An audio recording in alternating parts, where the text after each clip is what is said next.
व्यये कृते वर्धतएव नित्यम विद्याधनम सर्वधनम प्रधानम।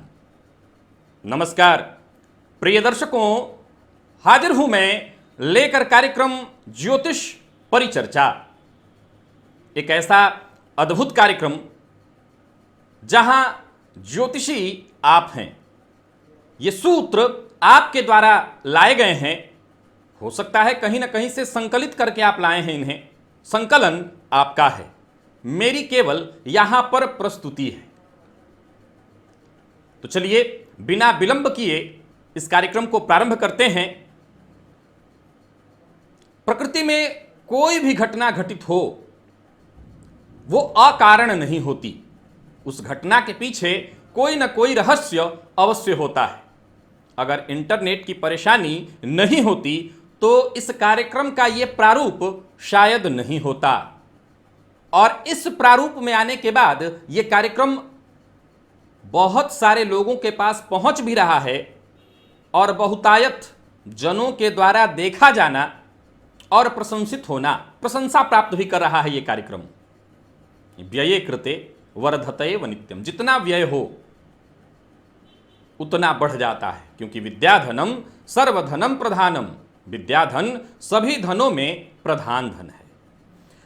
कार्यक्रम के प्रारंभ में पहला जो सूत्र है वो रवि आर उनादकट जी का है और इनके 3 सूत्र हैं। तीनों सूत्रों को आप सुनिए। पहला सूत्र है, जन्म कुंडली में केतु या राहु सप्तम में हो या सप्तम के मालिक के साथ युति में हो तो जातक के वैवाहिक जीवन में समस्या पैदा करते हैं, यहां तक कि डाइवोर्स तक की नौबत आ जाती है। निसंदेह परेशानी उत्पन्न करते हैं, डाइवोर्स तक। देखिए आज के इस परिवेश में अब तो सामान्य सी बातों में भी डाइवोर्स होने लगा है, क्योंकि हम पाश्चात्य सभ्यताओं से बहुत ज्यादा प्रभावित हो रहे हैं और उसी प्रभाव में अब सामान्य सी बात में भी मतभेद और मतभेद के बाद वैवाहिक जीवन का टूट जाना यह हो रहा है। हां, आपने ये जो कहा राहु और केतु का संबंध सप्तम भाव अथवा सप्तमेश से होना मतभेद अवश्य उत्पन्न करता है। अगला सूत्र इन्होंने दिया है, जब भी घर के ईशान कोण में बाथरूम या टॉयलेट हो तब घर का मुख्य व्यक्ति यानी मुखिया बीमारी से गुजरता है। संभव है, क्योंकि ईशान कोण देवताओं के लिए बनाया गया है, पूजा पाठ के लिए बनाया गया है। वहां पर मलमूत्र का त्याग गृह स्वामी को अगर रोगी बना दे, कमजोर कर दे, वहां पर रहने वाले निवास करने वाले लोगों का विकास बाधित कर दे, तो इसमें आश्चर्य कैसा। आगे इन्होंने लिखा है, शुक्र राहु की युति अगर कुंडली में कहीं हो तो जातक के अंदर स्टोन बनता है। यानी कि ये स्टोन की शिकायत प्रायः लोगों की होती है, जो बाद में जाकर के ऑपरेशन इत्यादि कराना पड़ता है। और आगे इन्होंने लिखा, ऐसा जातक मीठा खाना बहुत पसंद करता है। ये आप लोग देख लीजिए, अगर शुक्र राहु की युति हो तो क्या मीठा खाना बहुत ज्यादा आपको पसंद है। अगला सूत्र गौरांग अशोपा का है। इनके सूत्र क्या है? 5 सूत्र हैं और पांचों सूत्र क्या क्या है सुनिए। कन्या लग्न में पंचम चंद्रमा और शुक्र एकादश में हो तो जातक को लॉटरी, सट्टा, शेयर मार्केट के काम से लाभ मिलता है। अगर बात कन्या लग्न की कर लें तो सीधी सी बात है, पंचम भाव में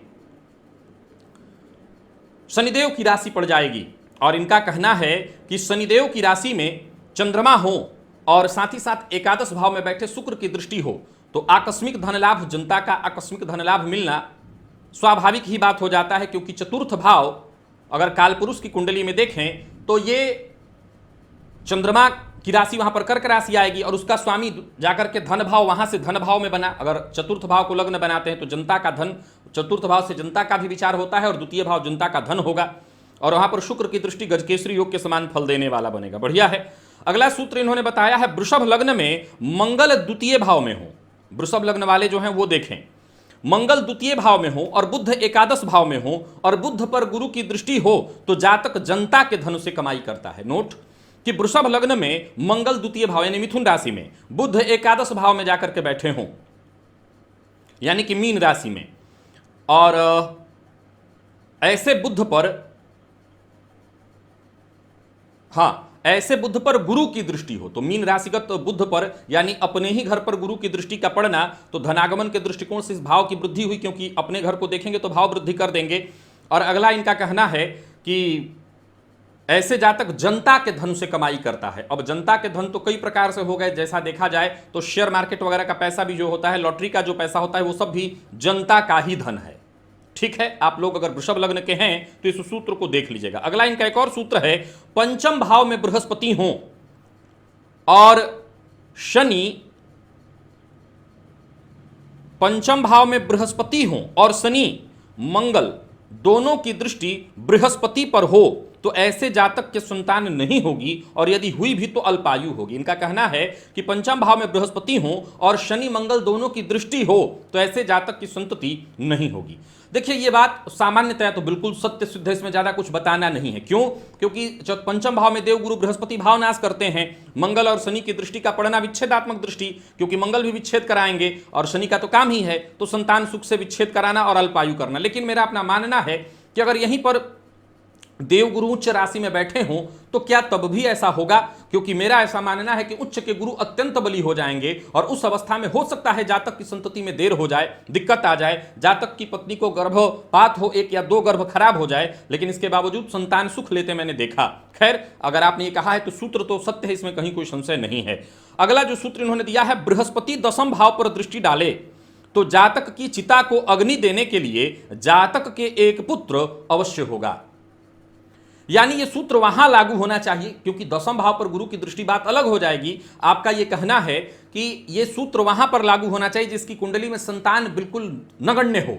जाहिर सी बात है कि आपने कहा कि दशम पर गुरु की दृष्टि हो तो उस जातक की चिता को अग्नि देने वाला एक संतति अवश्य होगा। अब सीधी सी बात है, गुरु की दृष्टि दशम भाव पर पड़ना है, इसका मतलब गुरु या तो कुंडली के द्वितीय भाव में होंगे, या तो कुंडली के चतुर्थ भाव में होंगे, या षष्ठम भाव में होंगे। इन्हीं जगहों से गुरु की दृष्टि उस भाव पर पड़ेगी। अब आपका यह कहना है कि संतति अवश्य, यानी ये सूत्र वहां लागू करना होगा जहां संतान की कमी हो, कुंडली में संतान पति कमजोर हो, संतान कारक देवगुरु बृहस्पति बिल्कुल कमजोर पड़ रहे हो।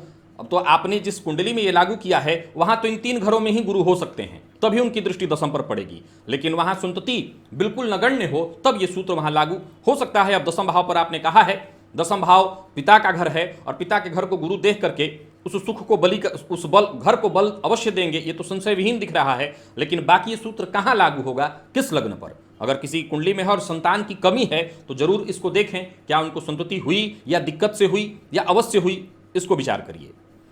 अगला इनका सूत्र है, शनि बुध की युति यदि द्वादश भाव में हो, शनि बुध की युति यदि द्वादश भाव में हो तो जातक भड़काऊ होता है, झूठ बोलता है और घर की एकता को भंग करता है। यह विचारणीय है, इसमें ज्यादा कुछ विचार नहीं करना। शनि और बुध वाणी के कारक शनि के साथ 12वें भाव में चले जाएं तो व्यय करेगा जातक वाणी का, और वाणी का व्यय अधिक करना, इसमें कहीं कोई संशय नहीं कि झूठ बोलना स्वाभाविक हो जाता है। अब भड़काऊ बात बोलना संभव है क्योंकि वहां पर बैठे शनि की दृष्टि द्वितीय भाव पर पड़ेगी, द्वितीय भाव कुटुंब का भाव है, तो कुटुंब की एकता को भंग करना सीधी सी बात है। तो यह सूत्र भी सिद्ध दिखाई पड़ रहा है। सूत्र इनके लगभग सभी सिद्ध हैं, क्योंकि कहीं ना कहीं से इन्होंने लिया ही होगा। बाकी अगर आप लोगों की कुंडली में उसमें घटित हो रहा हो अवश्य बता दीजिएगा। तिवारी दीपक जी का जो सूत्र है, इनका कहना है कि स्त्री की कुंडली में यदि केंद्र के घरों में राहु हो तो वैवाहिक जीवन नारकीय बन जाता है। नोट करिए, इनका कहना है कि स्त्री की कुंडली में अगर केंद्र के घरों में 1, 4, 7, 10 में राहु हो तो वैवाहिक जीवन नारकीय बन जाता है। पति सुख में कमी के साथ साथ सास ससुर से भी अनबन होते देखा गया है। अब केंद्र के घरों में राहु हैं तो लग्न में होंगे तो सप्तम भाव, सप्तम में होंगे तो सप्तम भाव, और चतुर्थ दशम में होंगे तो घर, जाहिर सी बात है सप्तम से दशम जो होता है वो सास का घर होता है, और चतुर्थ जो होगा वो ससुर का घर हो जाएगा। तो सीधी सी बात है कि राहु का केंद्र में होना या तो पति से कमजोर कराए संबंध, या सास ससुर से संबंध कमजोर कराए। संभवतः ये सही है। आगे इन्होंने कहा है, यदि किसी की कुंडली में 5वें भाव में 3 या उससे अधिक ग्रह हो तो व्यक्ति की सरकारी नौकरी में जाने की संभावनाएं नगण्य हो जाती हैं। यदि किसी व्यक्ति की कुंडली में 5म भाव में 3 या उससे अधिक ग्रह हो तो व्यक्ति के सरकारी नौकरी में जाने की संभावना नगण्य हो जाती है। हालांकि जातक अन्य स्रोत से धनार्जन अवश्य करता है। देखिए, यहां पर सरकारी नौकरी की बात में मुझे थोड़ा सा आश्चर्य हो सकता है। एक बात अवश्य है कि किसी भाव में बहुतायत ग्रहों का हो जाना भी कई बार उस भाव से संबंधित चीजों को कमजोर करेगा। कई बार जाहिर सी बात है कि अब 5 ग्रह जो बैठे हैं वो सभी के सभी मित्र तो हैं नहीं, तो उस भाव में कहीं ना कहीं परेशानी उत्पन्न तो होगी। लेकिन जरा विचारणीय तथ्य भी है कि अगर उसी भाव में यानी पंचम भाव में पंचम भावपति बलवान होकर के बैठे हों तो क्या यह सूत्र लागू माना जाएगा कि जातक की शिक्षा को भी वो कमजोर कर दे, और शिक्षा कमजोर हो तो आगे के लिए उसको सफलता में बाधा उत्पन्न हो कि वो नौकरी न ले सके। अब सरकारी नौकरी की ही बात है, सूर्य की स्थिति भी मायने रखती है कि वो किस अवस्था में है। उदाहरणार्थ इन 5, जाहिर सी बात है कि 7 ग्रह हैं, इन 5 ग्रहों को छोड़ दें अगर, तो कुंडली के 10वें भाव में मान लिया जाए कि उच्च के सूर्य जाकर के बैठे हो, मेष राशि में वहां पर सूर्य बैठे हों, तो क्या वो जातक को तब भी सरकारी नौकरी नहीं लेने देंगे? यहां यह विचारणीय जरूर होगा। आगे इनका सूत्र जो है, अष्टम भाव में बुध जातक को चापलूस बना देता है, यह विचारणीय है, क्योंकि बुध वाणी का कारक द्वितीय भाव को देखेगा अष्टम में बैठ करके, और अब चापलूस कहिए या ऐसी ऐसी बातें कहना उस व्यक्ति के बारे में जो प्रतीत हो कि चापलूसी जैसी है, क्योंकि अष्टम भाव रिसर्च का भाव है और उस व्यक्ति के बारे में गंभीर बातें ढूंढ कर लाना चापलूसी के अलावा कुछ हो नहीं सकता। तो किसी भी व्यक्ति के बारे में ऐसा व्यक्ति बोलेगा तो बातें तो ऐसी करता प्रतीत अवश्य होगा। लग्न और चतुर्थ भाव का बृहस्पति व्यक्ति को अत्यंत बुद्धिमान बनाता है, परंतु उसे लीवर से संबंधित बीमारी जीवन में अनेकों बार होते देखा गया है। लग्न और चतुर्थ भाव का बृहस्पति निसंदेह व्यक्ति को बुद्धिमान बनाएगा, और लीवर से संबंधित गुरु पेट के कारक हैं, केंद्र में है, तो ठीक है, विचार किया जा सकता है। इसमें चतुर्थ में है, चतुर्थ भाव छाती का है, कल ही मैंने बताया था। अब आपने लीवर से संबंधित परेशानी कही है, निसंदेह कहीं ना कहीं गुरु इन सब चीजों के पेट के अंदर ही सभी है, इन सब चीजों के कारक हैं। अगर कहीं वो पीड़ित हों, हालांकि मैं पूर्णतः सामान्य स्थिति में लीवर का रोगी तो नहीं मानूंगा, लेकिन ये जरूर कहूंगा कि अगर वो गुरु कहीं से पीड़ित हो रहे हों तो पेट से संबंधित रोगों की संभावनाएं बढ़ जाती हैं। संजय सिंह जी का सूत्र है, शनि अगर कुंडली में सूर्य के नक्षत्र में, नोट करिए कि शनि अगर कुंडली में सूर्य के नक्षत्र में कहीं भी हो तथा सूर्य शनि के नक्षत्र में कहीं पर बैठे हों, शनि कुंडली में सूर्य के नक्षत्र में और सूर्य शनि के नक्षत्र में यानी परिवर्तन, तो जातक पिता से सहमत रहता है और पिता का सम्मान करता है।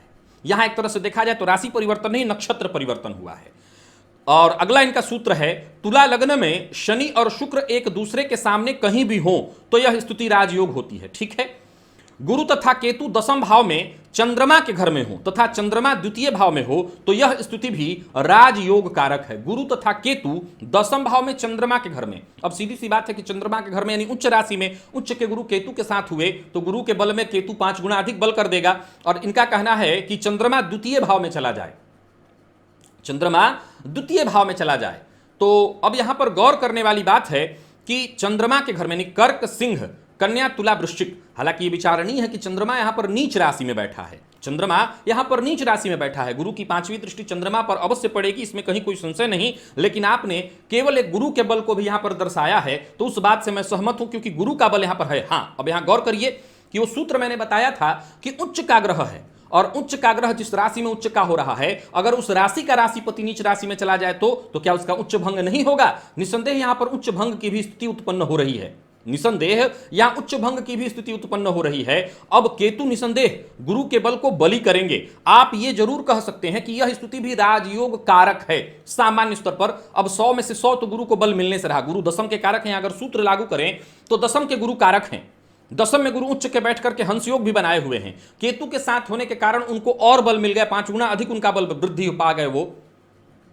अब यहां बैठे गुरु की दृष्टि द्वितीय भावगत चंद्रमा पर पड़ रही है, जो चंद्रमा नीच राशि में बैठे हैं, जिसकी राशि में बैठे उस राशिपति को देख रहे हैं और उसके नीचत्व में कमी अवश्य ला रहे हैं गुरु, लेकिन फिर भी उनकी राशि चूंकि चंद्रमा के नीच होने के कारण गुरु कहीं ना कहीं कमजोर थोड़े से हुए ही, तो राज उच्च का भंग होना यहां साफ साफ दिखाई पड़ता है। तो आपके इस सूत्र में कहीं कोई संशय की राजयोग कारक स्थिति बनी, और परंतु उसमें कमी आएगी, वो 100% राजयोग स्थिति देना यानी राजयोग की स्थिति 100% देना संभवतः न हो सके। दूसरा सूत्र सिद्ध था, तुला लग्न में शनिदेव सर्वाधिक कारक होते हैं, शुक्र को देखेंगे भी तो भी कहीं ना कहीं राजयोग की स्थिति उत्पन्न करते हैं, उसमें ज्यादा विचार नहीं, और नक्षत्र परिवर्तन भी लगभग सिद्ध ही था। सुनीता दुबे जी ने लिखा है कि ये सूत्र मेरे नहीं है, सुने हुए हैं। अब इन्होंने सूत्र क्या बताया, अगर 6वें भाव में शनि हो और राहु की भी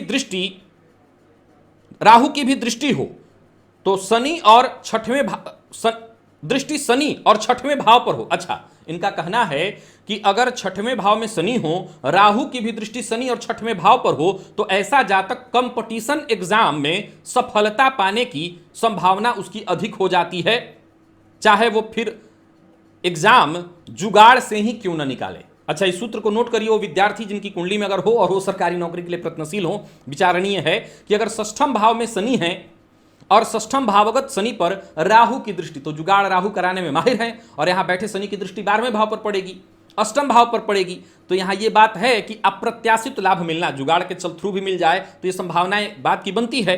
और ऐसे शनि पर राहु की दृष्टि यानी पाप प्रभाव बढ़ना, और यहां से कंपटीशन का विचार, शनि कंपटीशन में विशेष सहयोगी यहां पर बन जाएंगे, आजीविका के कारक हैं, फलस्वरूप ये संभावना बनती है। अगला इनका सूत्र है, कन्या लग्न के 12वें भाव में अगर शुक्र हो तो जातक सौभाग्यशाली होता है। कन्या लग्न के 12वें भाव में अगर शुक्र हो, तो सीधी सी बात इनका कहना है कि सिंह राशि में शुक्र हैं, शुक्र 12वें भाव में हो तो निसंदेह व्यक्ति को सौभाग्यशाली बना देते हैं। अब गौर करिए कि शुक्र या तो लग्न में होंगे या एकादश में होंगे, लग्न में या एकादश में होंगे, क्योंकि साथ ये नहीं कह रही हैं। तो एक बात तो तय हुआ कि तात्कालिक मित्रता में है तो जातक सौभाग्यशाली हुआ। आगे सुनिए, इन्होंने आगे लिखा है कि अगर सूर्य भी शुक्र के साथ 12वें भाव में अगर सूर्य भी साथ बैठ जाएं तो ऐसा जातक परम सौभाग्यशाली हो जाएगा। यह भी सूत्र स्वतः ही सिद्ध है, क्योंकि भोग कारक ग्रह है शुक्र, भोग भाव है कुंडली का 12वां भाव, भोग भाव में बैठकर शुक्र उस भाव के लिए अत्यंत बली होंगे, कारक भी हैं। अब भोग के स्वामी के साथ बैठ जाएं तो भाव और भावपति दोनों का बल उनको मिला साथ में। अब अस्त न हो, जल न गए हो बिल्कुल, क्योंकि सूर्य के साथ अस्त हो जाता है, ग्रह बिल्कुल कमजोर पड़ जाता है। लेकिन अगर साथ में बलाबल के साथ हो और दूरी भी पर्याप्त बनी हुई हो तो निसंदेह जातक परम सौभाग्यशाली होगा, इसमें कहीं कोई संशय नहीं। इसका यह मतलब नहीं कि अस्त हो गया तो भी सौभाग्यशालिता में उसमें कमी आएगी, क्योंकि वो सूर्य के साथ ही प्रभाव देने लगेंगे, तो सौभाग्यशाली तो जातक तब भी होगा। अब इन्होंने आगे लिखा है कि लेकिन अगर ये दोनों ग्रह शनि से दृष्ट हो जाएं तो जातक चारित्रिक पतनता के कारण जेल भी जाता है। संभव है, क्यों? क्योंकि सूर्य के साथ शुक्र बैठे हैं, तो शुक्र के साथ सूर्य बैठना भोग में अति करेगा। वो सौभाग्यशाली, भोग की अधिकता तो होनी ही होनी है, और भोग सदैव परेशानी का कारण बन जाता है अति हो तो। अब चारित्रिक पतनता स्वाभाविक है, क्योंकि सूर्य पर शनि की दृष्टि हुई तो बदनामी होगी, बदनामी होगी, तो बदनामी का रास्ता साफ साफ दिखाई पड़ रहा है कि चारित्रिक पतनता, क्योंकि भोग बहुत अधिक कर रहा है। और किस चीज का व्यय कर रहा है ये समझ सकते हैं, शुक्र का व्यय कर रहा है, विशेषकर पुरुष की कुंडली हो तो वो शुक्र का व्यय कर रहा है। अब शुक्र का व्यय कर रहा है तो अनाधिकृत रूप से भी करेगा, क्योंकि सूर्य साथ में बैठे हैं तो उसके जैसे मंगल साथ हो तो अनाधिकृत ही व्यय करता है, हिम्मत ज्यादा आ जाती है। सूर्य में भी वही होगा, हिम्मत ज्यादा आ जाएगी, अनाधिकृत व्यय करेगा तो फंसेगा, क्योंकि शनि की दृष्टि है, तो जेल जाना भी कोई बहुत ज्यादा आश्चर्यजनक नहीं है। अगला जो सूत्र है वो विवेक दुबे जी का है। अगर राहु और चंद्रमा 6वें घर में एक साथ हो और मून लगने से यानी चंद्रमा लगनेश हो, लग्न में यानी कर्क राशि हो और लग्न में ही मंगल हो, तो जातक को कई मानसिक बीमारियों का सामना करना पड़ता है और जातक धैर्यहीन, इसमें कहीं कोई संशय नहीं कि जातक धैर्यहीन होगा। लग्न में बैठे मंगल जातक को धैर्यहीन बना देते हैं। अब इनका जो सूत्र है कि कर्क लग्न की कुंडली में चंद्रमा चले गए 6वें भाव में, पहले तो चंद्रमा का षष्ठम में जाना और ऊपर से राहु के साथ बैठ जाना।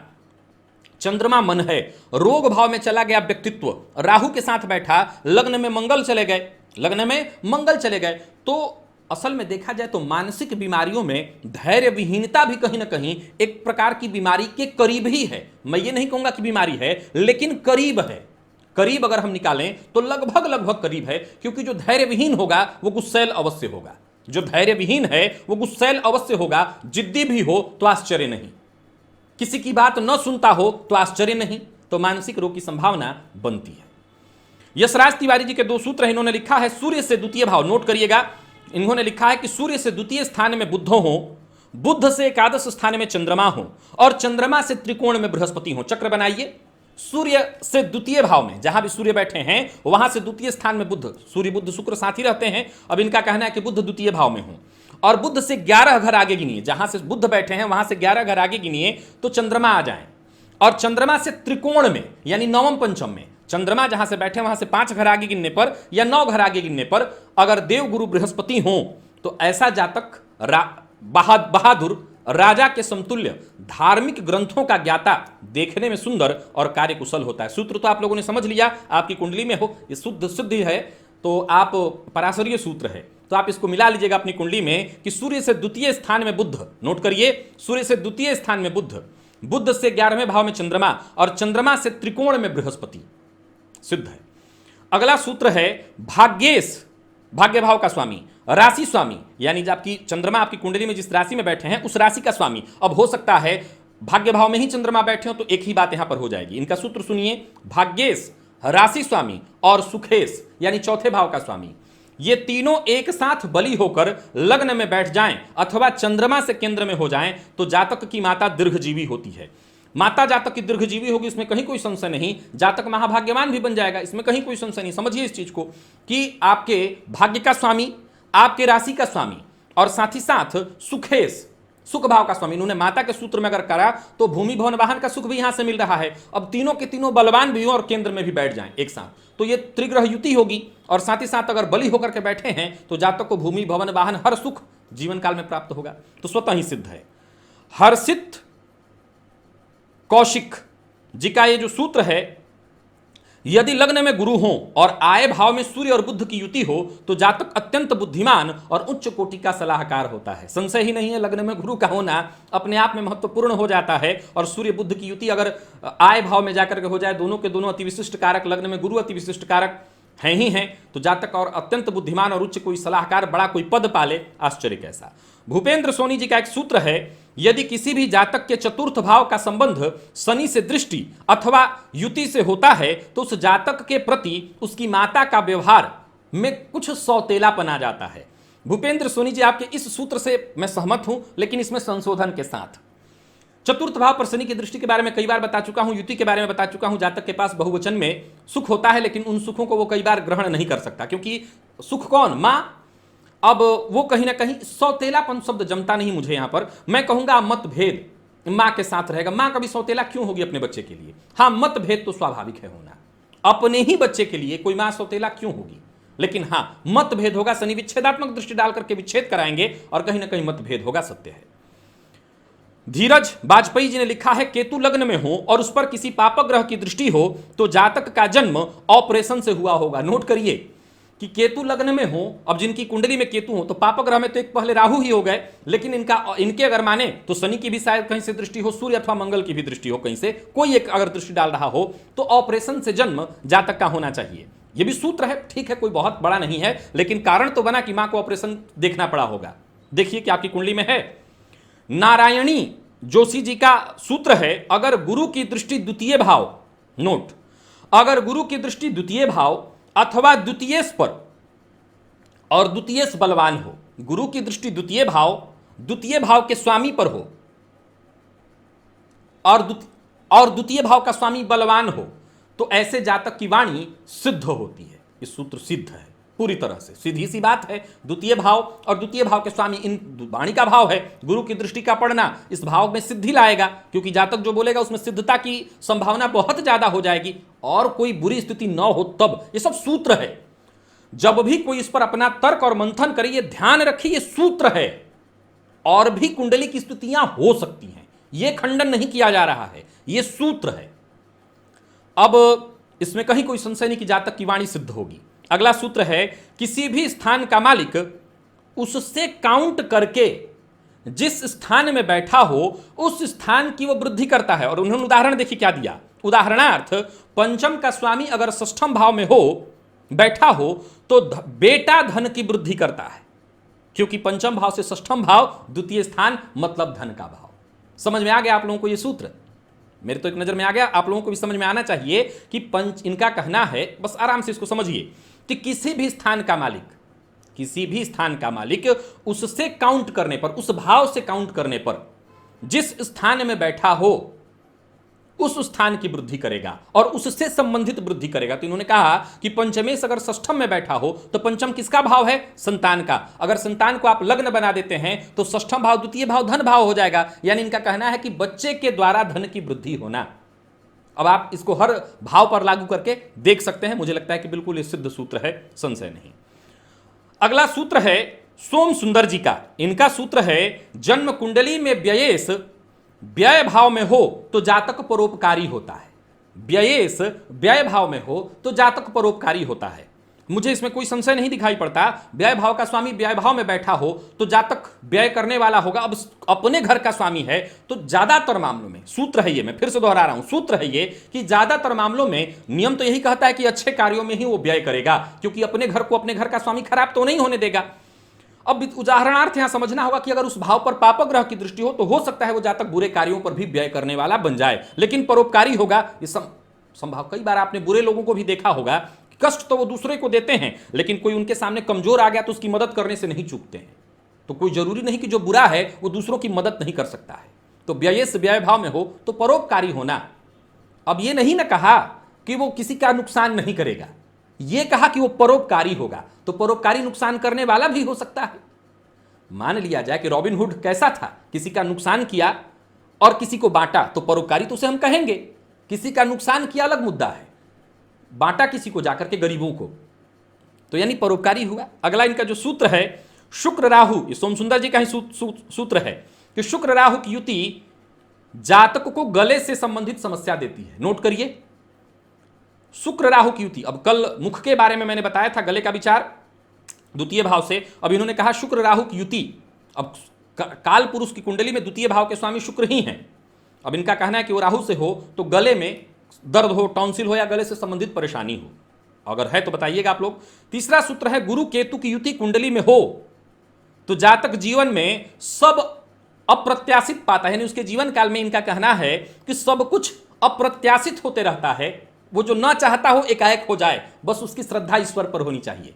सूत्र फिर से नोट करिए कि कुंडली में गुरु और केतु की युति हो, केतु सर्वाधिक शुभ ग्रह हैं, याद रखिएगा, और ऐसा जातक जीवन काल में ईश्वर पर श्रद्धा रखता हो तो उसके जीवन काल में सब कुछ अप्रत्याशित ढंग से होता जाता है। अब अप्रत्याशित ढंग से अच्छाई की बात हम सोच के चलते हैं कि जो भी होगा उसका अच्छा ही होगा, भले वो अप्रत्याशित ढंग से हो लेकिन होगा अच्छा ही। तो ये आपकी कुंडली में है तो जरूर आजमाइए। केतु के लिए कहा है, राहु के लिए नहीं, केतु के लिए। हर्ष मिश्रा जी का सूत्र है द्वादश का ग्रह 12वें भाव का स्वामी जिसके साथ हो, जिस भाव में हो, जिस भाव या ग्रह पर दृष्टि डालता हो, उससे जुड़े रिश्तों पर जातक का धन अधिक खर्च होता है। यह सूत्र सिद्ध नहीं करना, समझना है बस, केवल सिद्ध ही है कि 12वां भाव व्यय भाव होता है।